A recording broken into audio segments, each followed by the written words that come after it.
The title of this video says China just replaced the drive shaft. That sounds like clickbait. But by the time this is over, you are going to understand exactly why we said it, and realize it might actually be an understatement.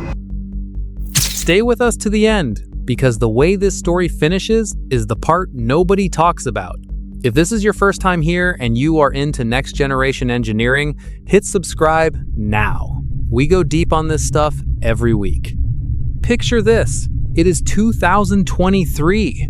A company that most people in the West associate with electric buses and budget sedans unveils a road-legal supercar called the Yangwang U9 that can spin in place on a flat surface, drive sideways like a crab, and lift any single wheel completely off the ground while the other three hold it perfectly level.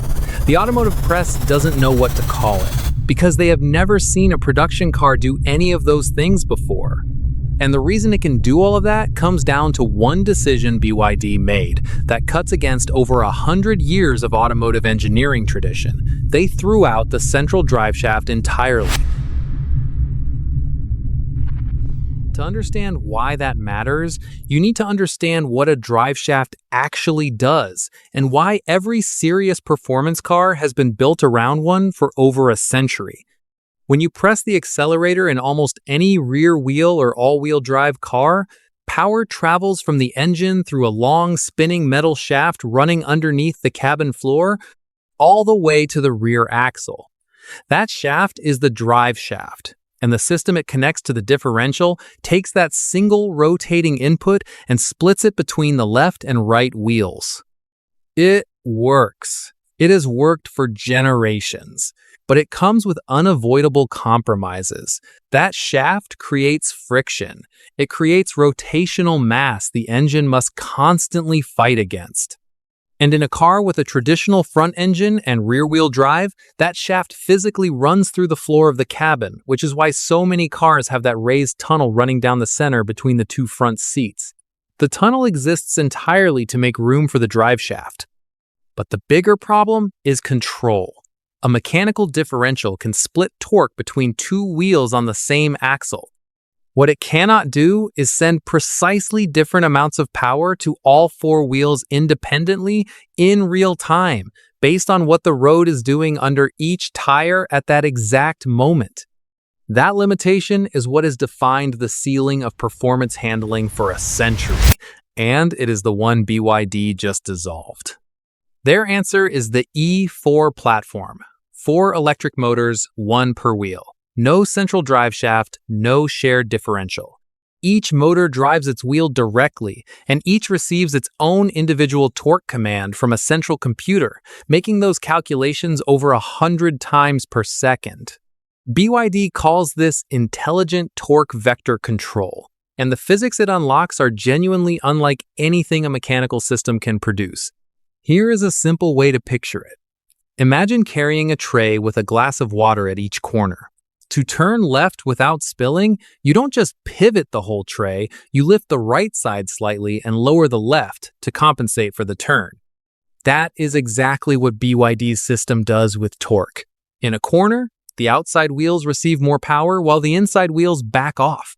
The car rotates through the bend precisely, automatically, without the driver doing anything differently. And because those adjustments happen over 100 times per second, the system is not reacting to what the tires are doing, it is staying ahead of it. The results in practice are extraordinary.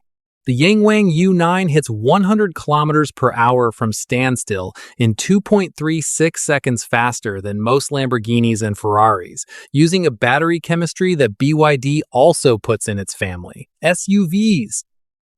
Its body structure achieves a torsional stiffness of 54,425 Newton meters per degree, which is the measure of how resistant the chassis is to twisting under load. For context, that figure is exceptional, even among dedicated supercars. And the DCIS X active suspension system, which works alongside the E4 platform, can lift or compress any individual wheel at up to 500 millimeters per second with an instantaneous force of over 1 ton per corner, adjusting in real time to whatever the road throws at it. Which brings us to the party tricks, which are not actually tricks. When the left side motors spin forward and the right side motors spin backward simultaneously, the car rotates on its own axis. When all four motors apply torque in coordinated diagonal directions, the car moves sideways. When the suspension compresses and releases all four corners in sequence, the car jumps. None of this is a gimmick. Every one of those demonstrations is showing you what happens when the mechanical constraint of a shared drivetrain is removed and replaced with software. But if you thought that was the most important part of this story, it isn't. Here is what matters more. BYD has confirmed that all future models of the Yangwang brand will come standard with the E4 platform. The U8 SUV already uses it, the U9 hypercar uses it. Every vehicle Yangwang produces going forward will use it. And separately, BYD's DSys suspension technology, the intelligent per-wheel body control system, is already being cascaded down into mainstream BYD models at much lower price points, with variants being offered across the Han, Tang, and Denza lineups through software updates. The performance extreme is where BYD proves the technology. The mainstream is where they deploy it. Think about what that means for a family SUV.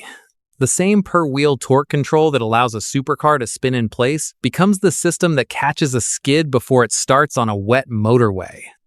The same active suspension that lets a hypercar jump off the ground becomes the technology that keeps a family car composed over a pothole at motorway speed.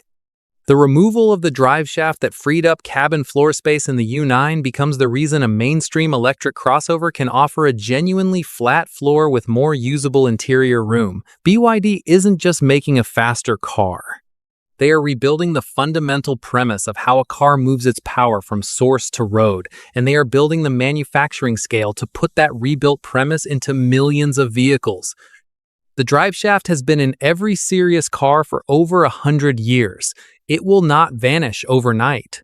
But in BYD's factories right now, the machines that prove it is no longer necessary are already running at full production.